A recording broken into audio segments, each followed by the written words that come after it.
내가 이미 얻었다 함도 아니요 온전히 이루었다 함도 아니라 오직 내가 그리스도 예수께 잡힌 바 된 그것을 잡으려고 달려가노라. 사랑의 주님, 우리가 다시 한번 주님의 은혜를 구하며 주님께 잡힌 바 된 그 구원을 잡으려고 이 아침 예수 그리스도의 이름으로 주님의 몸된 마음으로 이곳 가운데 모였습니다. 성령 하나님, 이 자리 가운데 임재하여 주시옵소서. 다시 한번 우리를 새롭게 하여 주시옵소서. 감사합니다. 예수님의 이름으로 기도하였습니다. 아멘. 우리 찬양과 기도함으로 주님 앞에 나아가겠습니다.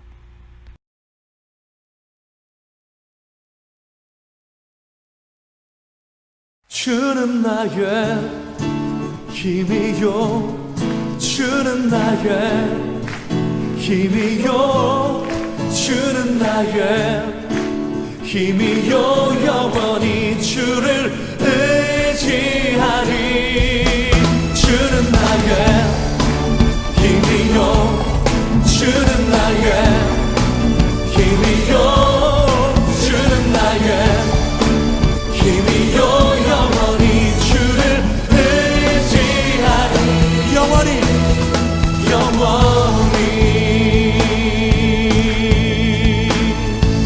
하늘 위에 주님밖에, 하늘 위에 주님밖에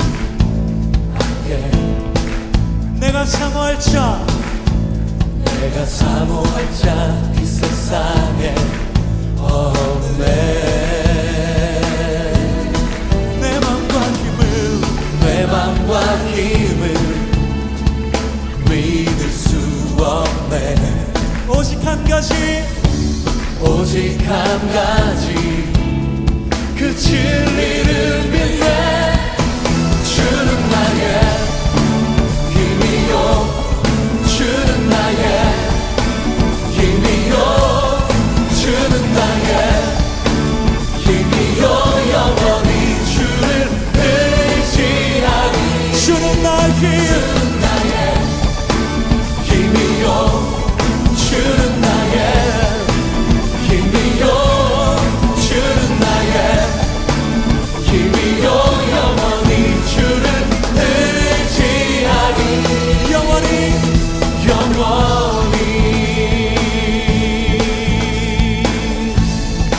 다시 한번 고백합시다. 하늘 위에 주님밖에, 하늘 위에 주님밖에 내가 사모할 자, 내가 사모할 자 이 세상에 없네. 전혀 없네. 내 맘과 힘을 믿을 수 없네. 오직 한 가지, 오직 한 가지, 그 진리를 믿네. 주는 나의 힘이요, 주는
힘이요 주는 나의 힘이요 영원히 주를 의지하리 주는 나의 힘이요 주는 나의 힘이요 주는 나의 힘이요 영원히 주를 의지하리 주는 나의 힘이요 주는 나의 힘이요 주는 나의 영원히 주를 의지하리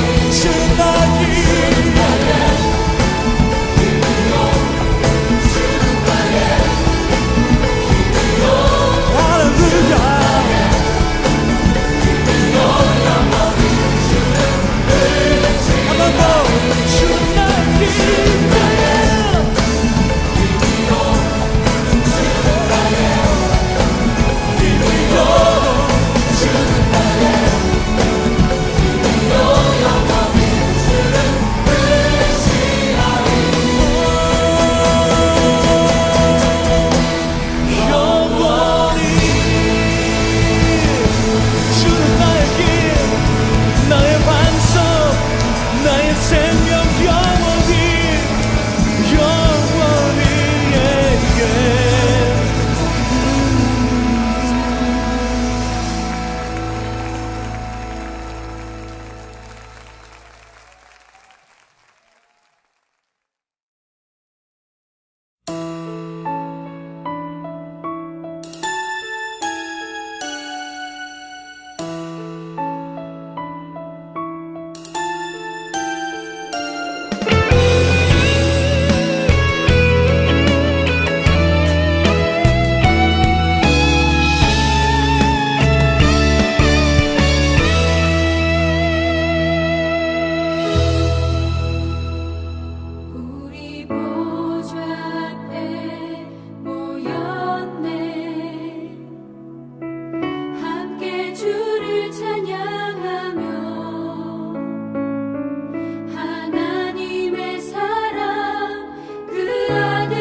사랑과 은혜의 주님 감사합니다. 오늘 이 아침에 우리로 하여금 다시 한번 주님의 은혜를 사모하여 예배의 자리 가운데 불러주심에 주여 감사합니다.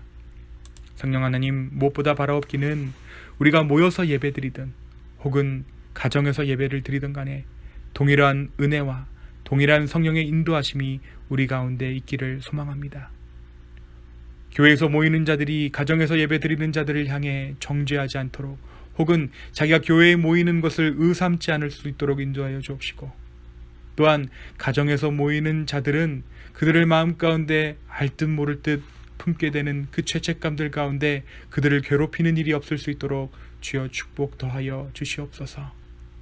주님, 다시 한번 이 아침에 주의 은혜를 구합니다. 오직 주의 은혜로만 우리가 정결케 될 수 있습니다. 오직 주의 사랑으로만 우리가 새롭게 될 수 있습니다. 하나님, 우리 가운데 임재하여 주시고 우리 가운데 말씀하여 주시며 주의 영으로 우리를 새롭게 하여 주시옵소서. 하루빨리 이 코로나 사태가 지나가기를 바랍니다. 그러나 이 사태 가운데 우리가 깨달아야 할 것이 있다면 주님, 우리로 하여금 알게 하여 주시고, 우리가 회개해야 할 것들이 있다면 우리가 이 코로나 바이러스를 회개의 기회로 삼아 우리의 마음을 돌아보며 주님 앞에 마음을 찢으며 회개할 수 있도록 인도하여 주십시오. 주님, 교회의 머리 되신 하나님, 주님께서 세우신 이 교회들 가운데 주의 성령을 허락하셔서 다시 한번 예배가 회복될 수 있도록 인도하여 주시고, 하나님의 비전이 회복될 수 있도록 주여 인도하여 주시옵소서. 주님, 이 시간 죄인의 마음으로 주님 앞에 나온 자들에게는 의롭다 하신 그 은혜를 알게 하여 주시고, 또 의로움을 무기 삼아 정말 이 예배의 자리 가운데 나온 자들이 있다면 우리로 하여금 우리가 얼마나 큰 죄인인지를 깨닫게 하는 놀라운 은혜가 있을 수 있도록 주여 인도하여 주시옵소서. 주님, 다시 한번 우리의 마음과 우리의 상황을 아버지 앞에 올려드립니다. 특별히 우리 자녀들 주님 앞에 올려드립니다.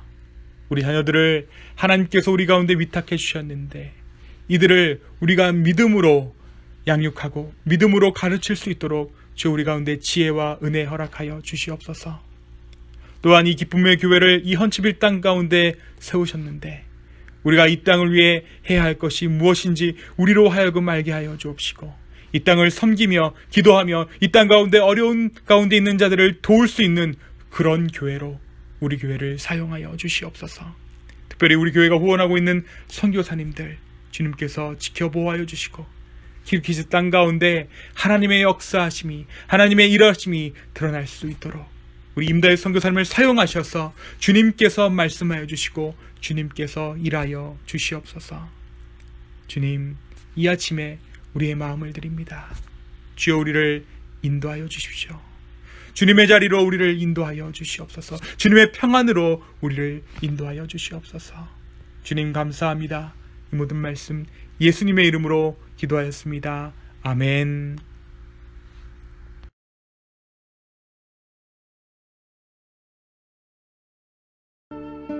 요한계시록 3장.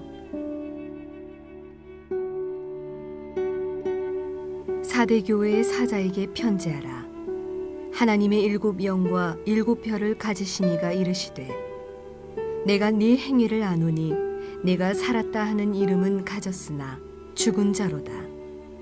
너는 일깨어 그 남은 바 죽게 된 것을 굳건하게 하라. 내 하나님 앞에 네 행위에 온전한 것을 찾지 못하였노니, 그러므로 네가 어떻게 받았으며 어떻게 들었는지 생각하고 지켜 회개하라. 만일 일깨지 아니하면 내가 도둑같이 이르리니 어느 때에 내게 이르는지 내가 알지 못하리라. 그러나 사대에 그 옷을 더럽히지 아니한 자 몇 명이 내게 있어 흰 옷을 입고 나와 함께 다니리니 그들은 합당한 자인 연고라. 이기는 자는 이와 같이 흰 옷을 입을 것이요, 내가 그 이름을 생명책에서 결코 지우지 아니하고 그 이름을 내 아버지 앞과 그의 천사들 앞에서 시인하리라. 귀 있는 자는 성령이 교회들에게 하시는 말씀을 들을지어다.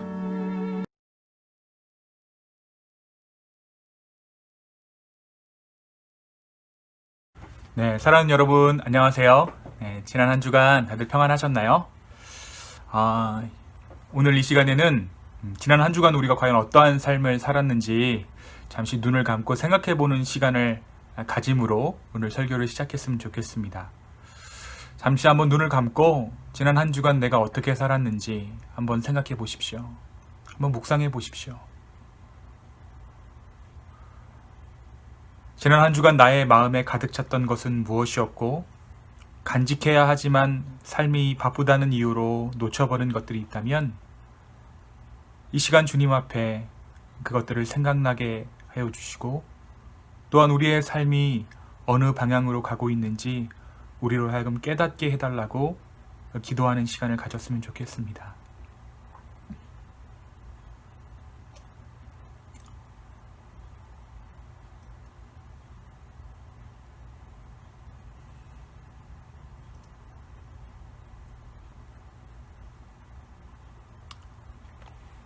네, 해보시니까 어떤가요? 우리가 지난 한 주간 이러한 시간을 한 번도 갖지 못했구나라는 것을 새삼 깨닫게 되는 것 같아요.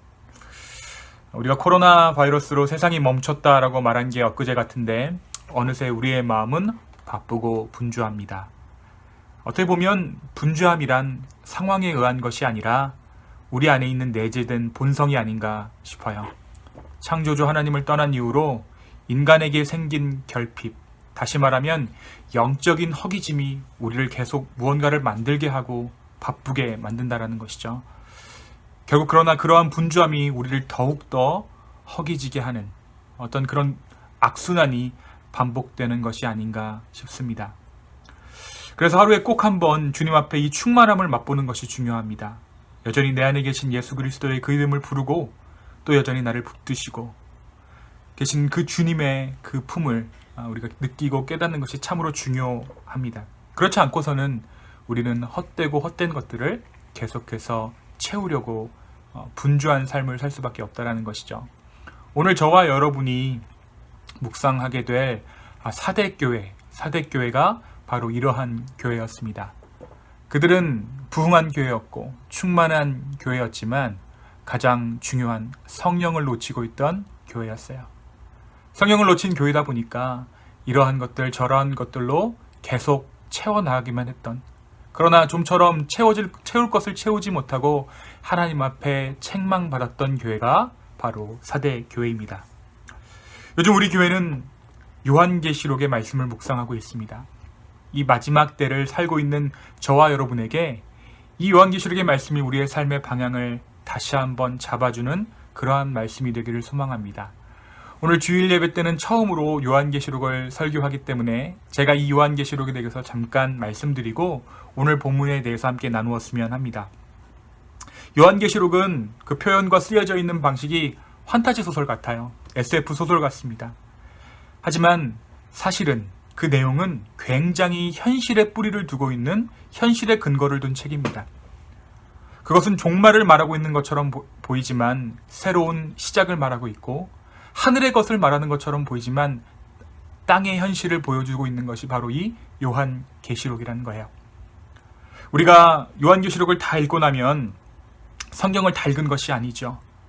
다른 책들은 한 번 읽으면 책을 뗐다 하기도 하고 마스터했다라고 할 수도 있겠지만 성경은 그렇지 않아요. 계시록을 다 읽고 나면, 계시록을 다 읽고 묵상하면 우리는 어디서부터 다시 읽어야 합니까? 다시 창세기의 말씀을 읽어 나가야 합니다. 다시 말해서 요한계시록의 다음 책은 창세기라는 거예요. 이 말이 무엇이냐? 종말을 말하는 이 요한계시록 끝에는 새로운 창조를 기대하게 하는 그 기대함이 있다라는 것입니다. 요한계시록은 반모섬에 유배되었던 요한에게 하나님께서 주신 환상을 내용으로 하고 있습니다. 예수님의 어머니를 모시고 살았던 요한은 로마 황제에게 처형의 대상으로 낙인 찍혀서 2번이나 로마 황제에게 죽을 위기를 맞게 됩니다. 하지만 그때마다 하나님께서는 요한을 살려주세요. 주님께서 그를 살려주신 것이죠. 2번이나 죽을 수 있었음에도 불구하고 목숨을 보존한 요한을 로마 황제 도미티아는 반모섬으로 유배 보냅니다. 그곳에서 요한이 맡은 일은 돌을 모으는 채석장의 노역이었습니다. 이 당시 요한의 나이는 70세를 넘겼는데요. 70세를 넘은 이 요한이, 나이 많은 요한이 노구의 몸을 이끌고 하루하루 노동에 시달리며, 격한 노동에 시달리며 힘든 삶을 이어가고 있을 때에 주님께서는 특별한 방법으로 말씀하세요. 바로 환상을 통해 요한에게 말씀하신 것입니다. 환상이란 지금 현재 일어나고 있진 않지만 지금 일어나는 일들의 실체를 알게 하고 또 앞날을 예언하는 역할을 하지요. 무엇보다 환상이라는 것은 사람이 줄 수 없는 거예요. 환상이라고 하는 것은 사람보다 위에 있는 존재 혹은 사람과는 다른 존재가 줄 수 있는 것이 환상입니다. 다시 말해 요한이 이 환상을 보았다는 것은 하나님을 체험했다는 거예요. 요한이 그 격하고 힘든 현실 가운데 하나님의 것을 체험한 것이 바로 이 환상이었습니다.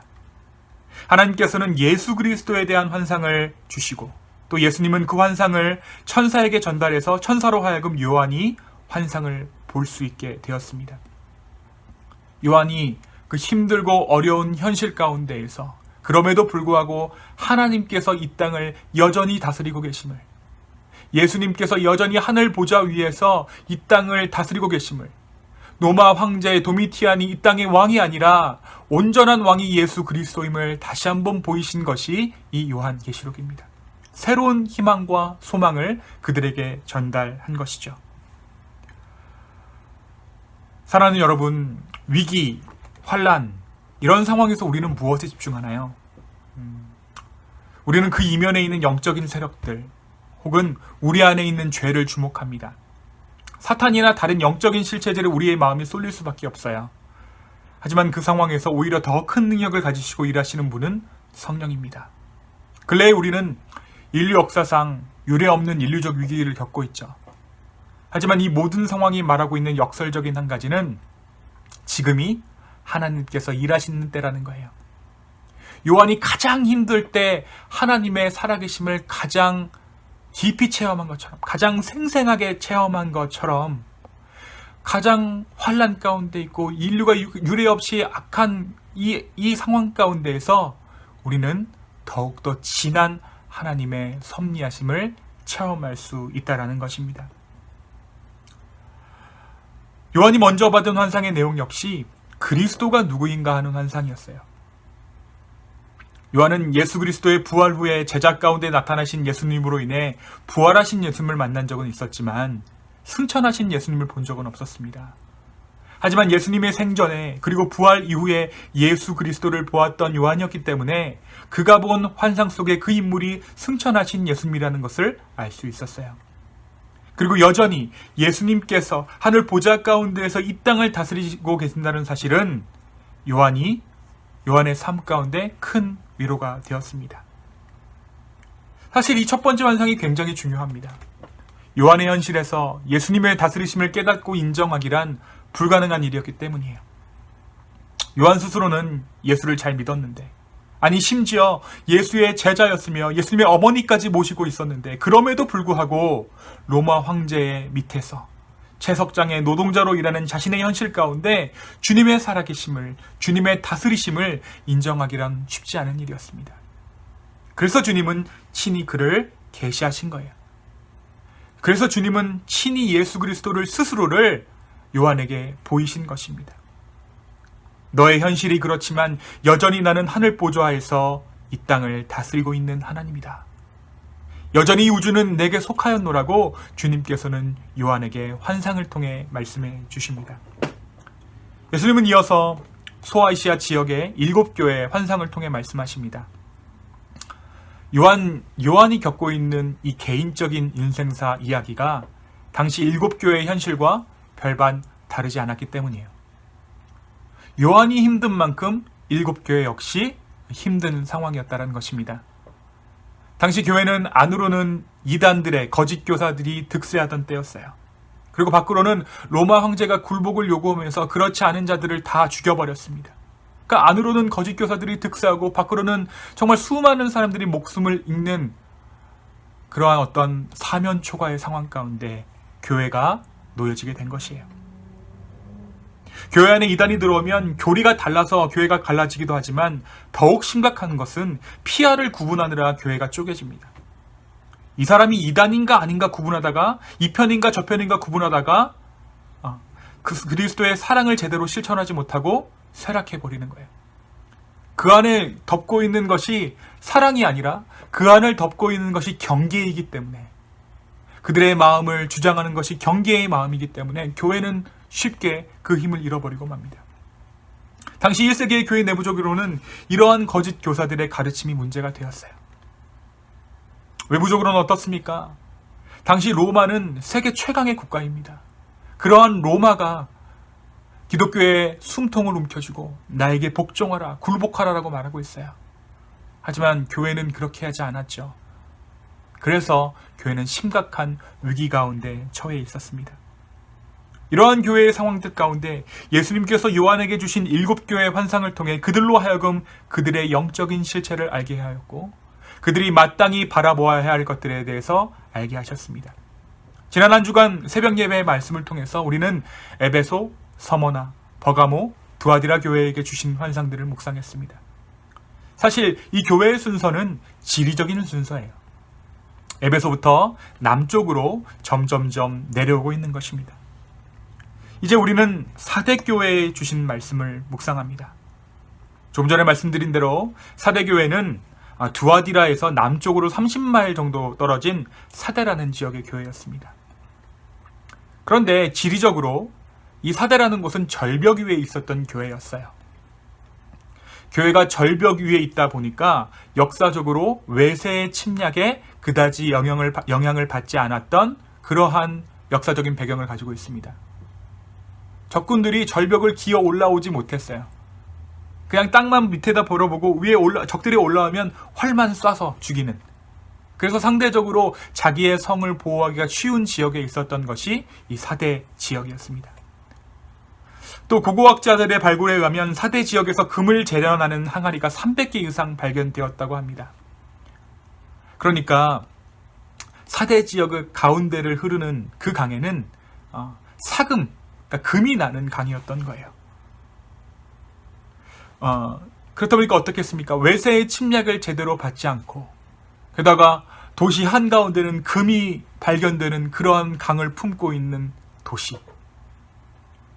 절벽 위에 있어서 외세의 침략을 받지 않은 난공불락의 요새의 조건에 맞는 지역의 조건에 금을 품고 있는 강이 나라를 관통한다. 그렇습니다. 이 사대는 역사적으로 굉장히 부유한 도시였습니다. 사회적으로는 부유층이 많은 수를 차지했고, 또한 이들이 건설한 사회적인 기반 역시 훌륭했습니다. 게다가 이 사대에는 에베소에 있는 아데미 신전 규모에는 미치지 못하지만 굉장히 큰 아데미의 신전이 있었습니다. 또한 이 지역 사람들의 마음을 사로잡은 것은 아나톨리아 토속 신앙이었어요. 이들은 자생하는 능력을 가진 자연의 힘을 숭상하였고, 죽음과 불멸에 대해서 많은 관심을 가지고 있었습니다. 동서고금을 막론하고 강하고 부유한 자들의 영원한 관심사, 죽음과 불멸. 어떻게 하면 죽음을 극복하여 지금 가지고 있는 부를 영원히 누릴까 하는 것이 이들의 관심사였던 것입니다. 자, 이러한 상황 가운데 이 사대교회는 어떠한 모양을 하고 있었을까요? 주님은 이 사대교회를 향해서 살았다는 이름은 있으나 실제로는 죽었다라고 말씀하십니다. 사대교회는 하나님께서 인정할 만한 행위를 전혀 보여주지 못했다라는 거예요. 오늘 주님은 말씀하십니다. 너는 일깨워 그 남은 바 죽게 된 것을 굳게 하라. 내 하나님 앞에 너의 행위에 온전한 것을 내가 찾지 못하였노니. 너는 일깨워, 너는 깨달아야 한다. 너가 죽게 된 것을 깨달아야 한다. 나는 너가 하나님 앞에서 온전하다고 불릴 만한 것들을 하나도 찾지 못했다. 그런데 한 가지 더 충격적인 사실이 있습니다. 사실은 이 사대교회가 겉으로는 아주 멀쩡한 교회였다라는 거예요. 난공불락의 금이 흐르는 도시의 교회답게 건물도 웅장하고, 또 소위 돈 많은 지식인들의 소셜라이프가 그렇듯이 교회 안에 다양한 활동 역시 이루어지고 있었습니다. 돈이 모이는 교회였습니다. 이른바 사역이 되는 교회였습니다. 그들은 자신들의 진짜 상태를 파악하지 못한 채 완전히 죽은 교회가 되어가고 있었다는 거예요. 겉으로는 멀쩡했지만, 겉으로는 무언가 부흥되는 것 같고 무언가 들썩들썩하고 하나님의 역사가 일어날 것만 같은 그러한 사대교회였지만, 주님 보시기에 이 사대교회는 아무런 영적인 유익이 없는 교회였습니다. 그렇다면 이 사대교회는 어떻게 해야 합니까? 먼저 우리는 주님께서 주신 이 7교회에 허락하신 이 환상의 내용들이 단순히 심판을 경고하시는 것을 넘어서 회복을 도모하시기에 주시는 말씀임을 명심해야 합니다. 영원히 망할 말씀으로 하나님께서 환상을 주신 것이 아니라 이 환상을 보고 돌이키면 내가 너희에게 반드시 새로운 생명을 허락하겠다. 이 약속이 이 환상 가운데 깔려 있는 것이에요. 주님께서는 교회의 진정한 회복을 위해서 이 환상들을 주신 것입니다. 끔찍한 영적 상황을 가지고 있던 사대교회에게 우리 주님께서 말씀하십니다. 먼저 주님은 사대교회에게 말씀하시면서 내가 하나님의 7 영과 7 별을 가졌다라고 이야기하세요. 이 표현은 매우 엄정한 선언이고 신적인 권위를 드러내는 표현입니다. 여기서 하나님의 7 영은 성령을 상징하는 표현이에요. 여러분 7이라는 숫자는 완전함을 이야기하죠. 후에 저희가 또 666 이야기하겠지만 요한계시록의 상징과도 같은 말씀 666. 666이 무엇인가요? 777. 그러니까 하나님을 상징하는 777에 한 끝이 모자란 거예요. 666. 그러니까 사단인 거예요. 하나님스럽지만 사탄. 그게 짐승의 표, 사탄의 표 666입니다. 여기서 7 영, 7 별은 완전한 것, 다시 말해서 성령을 이야기해요. 예수님께서 성령을 가지고 계신다. 그리고 이 성령을 가진 나 예수가 너에게 말한다. 여러분, 예수님께서 성령을 가지고 계신다. 이 말을 잘 생각해 보면 이 표현은 예수님께서 성령을 소유하셨으므로 성령을 주실 수도 있고 거둘 수도 있음을 말해 주십니다. 예수 그리스도가 최상의 권위를 가지고 계신다라는 거예요.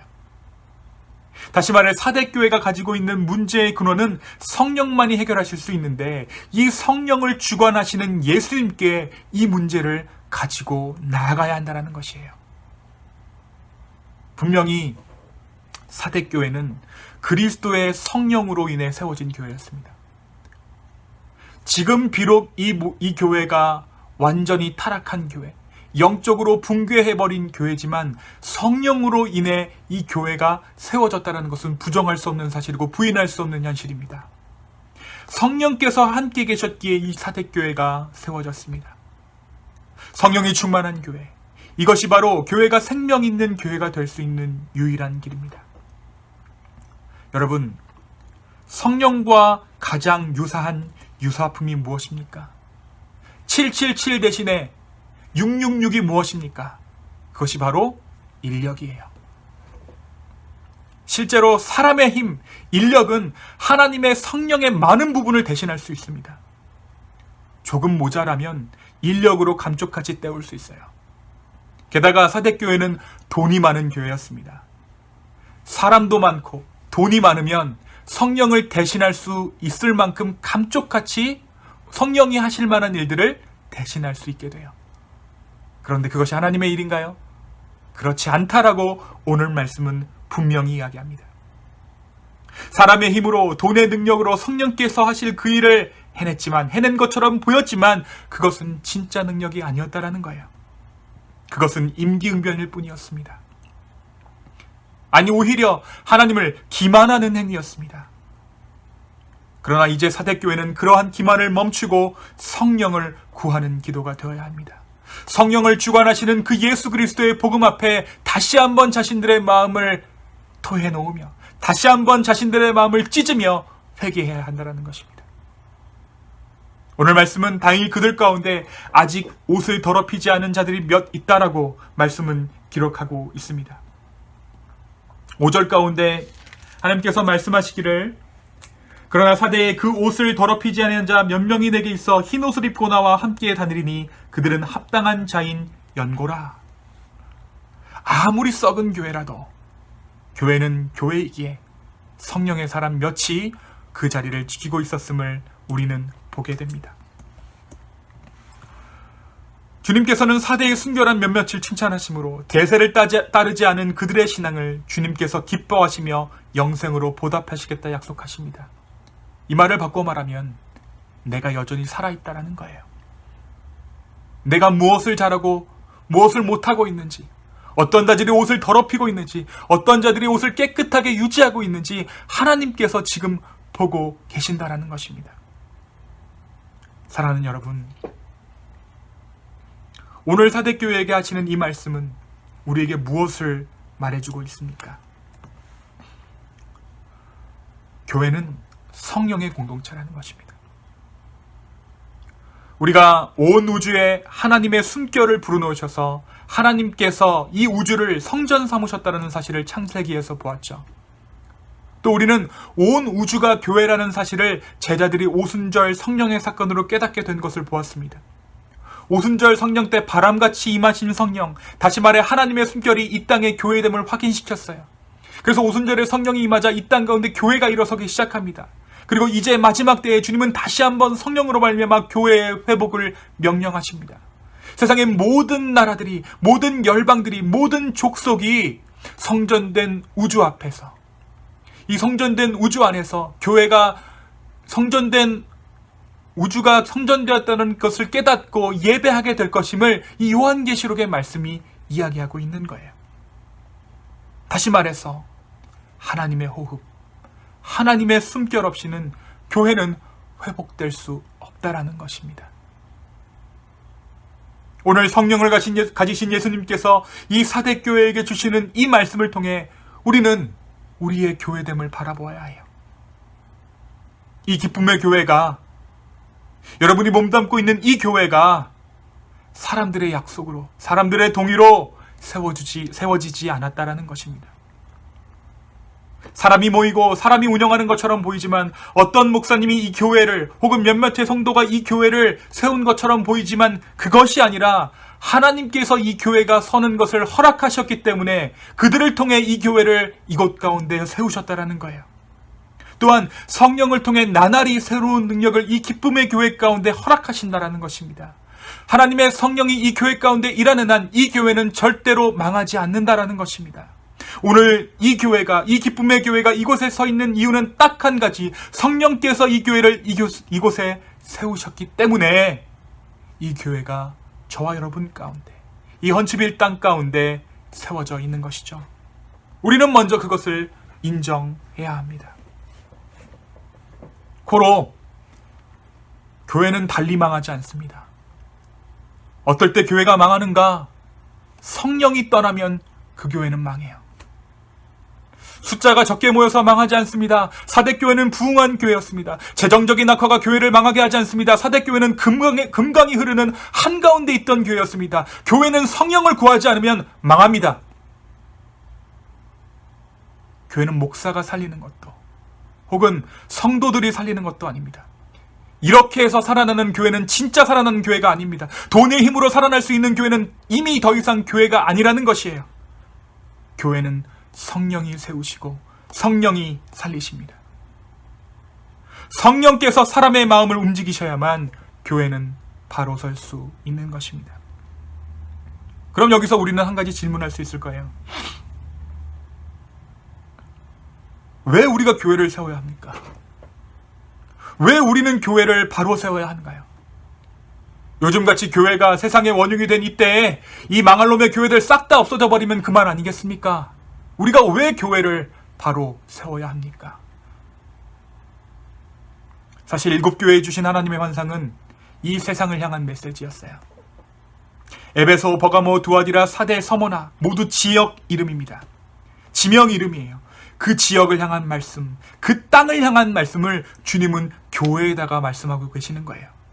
그 교회의 상태가 그 지역의 상태를 정확히 반영하고 있는 것입니다. 다시 말하면 세상의 숨통을 교회가 쥐고 있는 것이에요.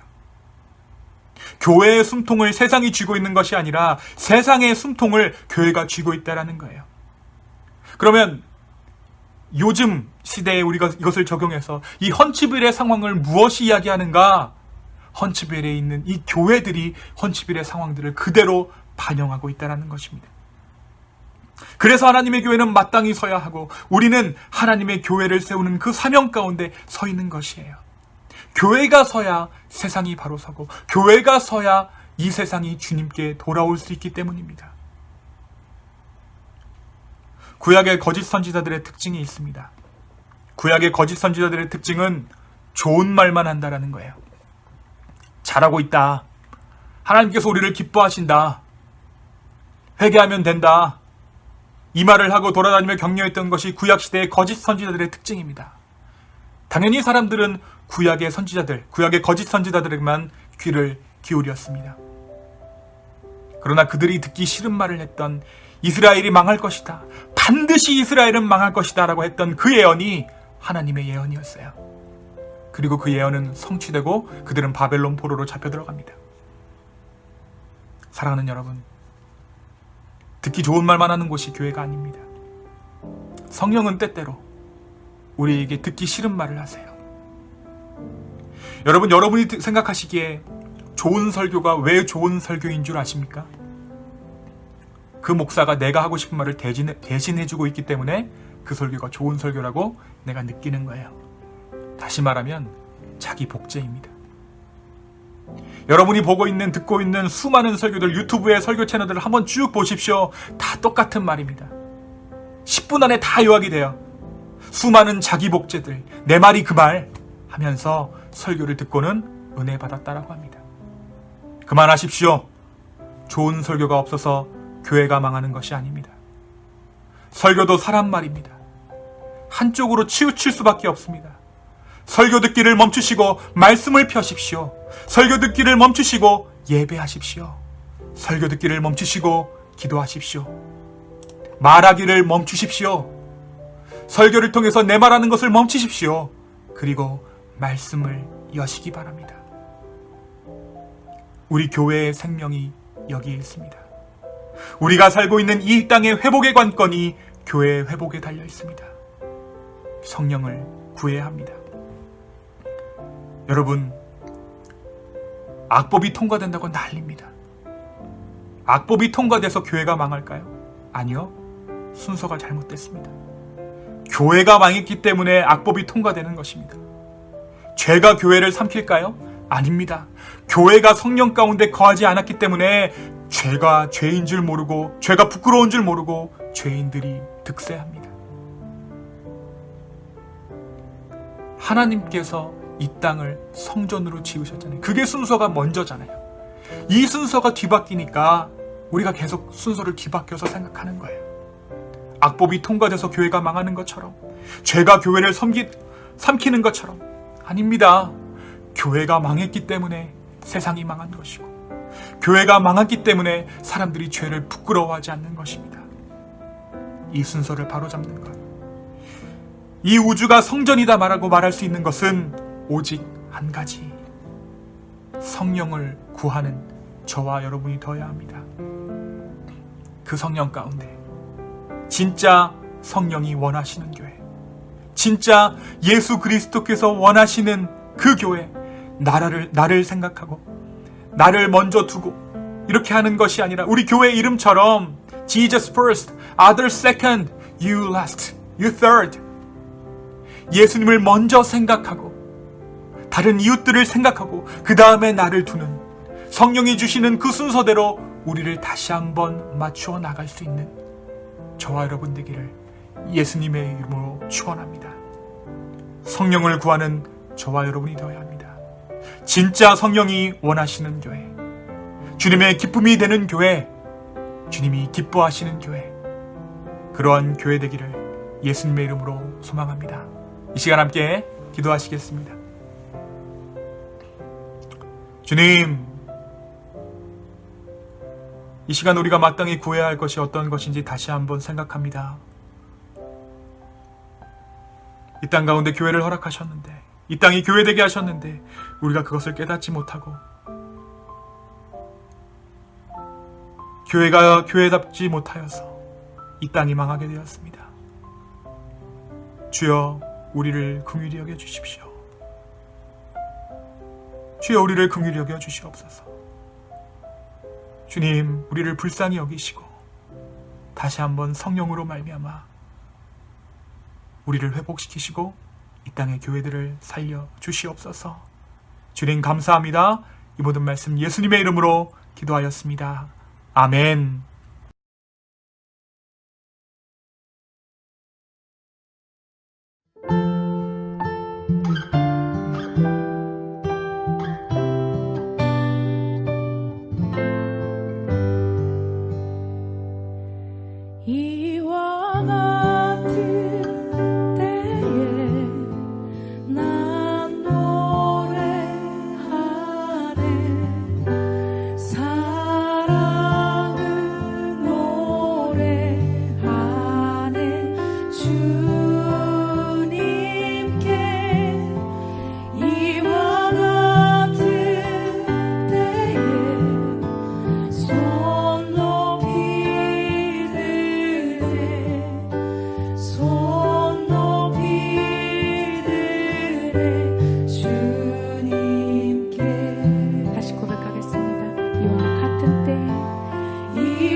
주님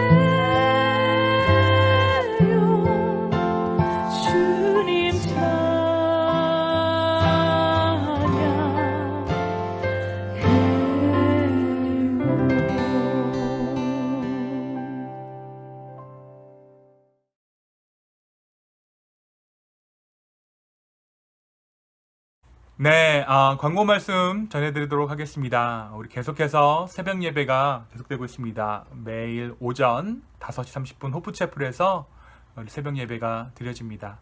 기도에 동참하기를 원하시는 분들은 언제든지 참석하셔도 좋고요. 집에서 말씀 듣기를 원하시는 분들은 제가 올려드리는 링크를 통해서 하루를 말씀으로 열게 되기를 간절히 소망합니다.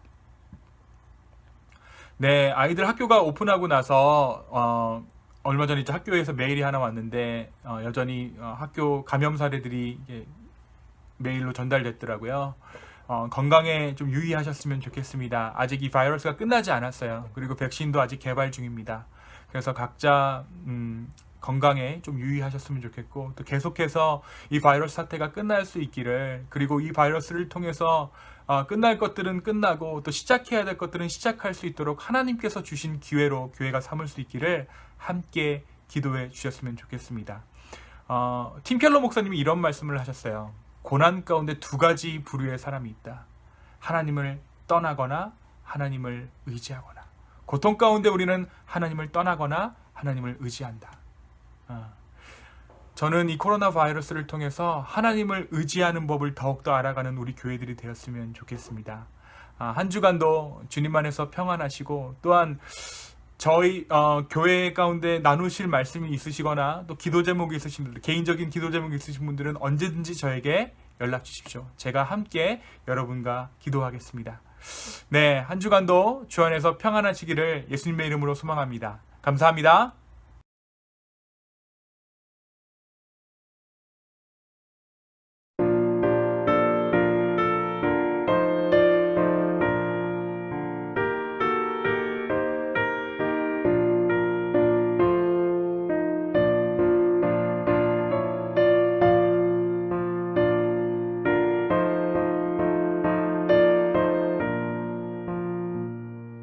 주님의 마음을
이제는 우리 하나님의 사랑과 예수 그리스도의 은혜와 성령님의 감화 감동 교통하심이 진정으로 하나님의 기쁨되는 교회를 이 땅 가운데 세워나가기로 작정하고 소망하는 이 기쁨의 교회 성도들 머리 위에와 지금도 하나님의 나라를 위해서 하나님의 교회를 위해서 수고하고 애쓰는 우리 선교사님들 머리 위에 이제부터 영원까지 함께 하시기를 간절히 축원하옵나이다.